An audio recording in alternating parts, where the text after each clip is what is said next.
not a big modifier. Nope.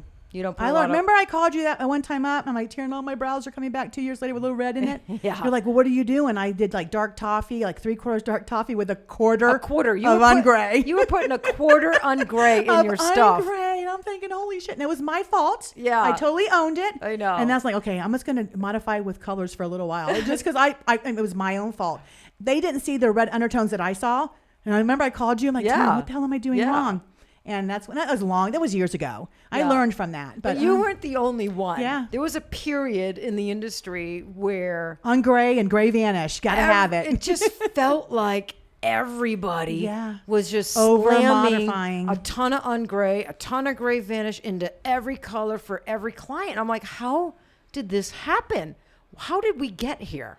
You know, because we were scared. I think security. Thinking that we're going to keep it from turning a color. They were so afraid of the gray. Yes. But during that period, that's where the 2-day classes popped up. That's where microblading exploded. So I think we had a ton of people training that they themselves had not that much training, had not been performing microblading that long. No color theory.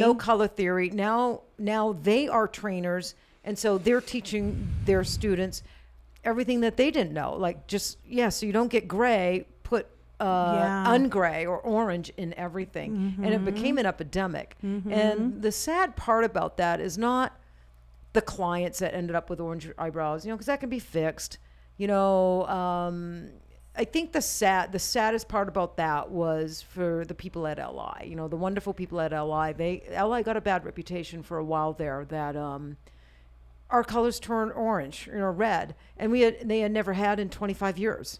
It was just that. Probably because I was posting, I was using 3/4 dark coffee and a quarter gray vanish. Well, we would get microbladers that I had to put together this percentage chart, as we would get microbladers that, I did 3 to 2, 3 to 2, and I'm like, I don't know what 3 to 2 is. What do you mean?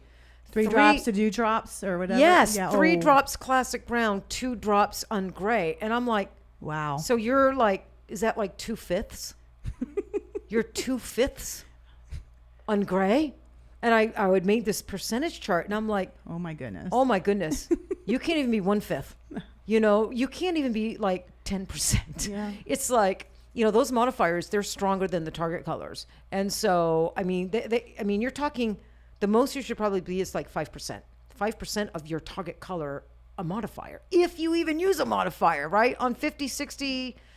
Right. % of our clients, we're not even using modifiers. Right. Yeah. So hopefully, we had to go out and start doing damage control and retraining people and whatnot. And it's better now. I don't see as many people slamming in orange. And now there's a whole army of people out there teaching that too. Look, I was someone who put in way too much on gray. So it's like we have this army of people now teaching modifiers the correct way. Yeah. Thank goodness. It's almost like you have to live it and realize what not to do the next time. Yeah. So I learned the hard way. And luckily, thank Jesus, I was able to modify them during their touch-up and fix it. And they healed fine. Yeah. So that was my end of all ends of modifying. Yeah, but that's why color theory is so important. Yes. And knowing your pigments. Yes. Because the only time really you got to put in a warm modifier is if the client has something about her overtone or undertone that's very ashy. It's going to pull color, right? Right.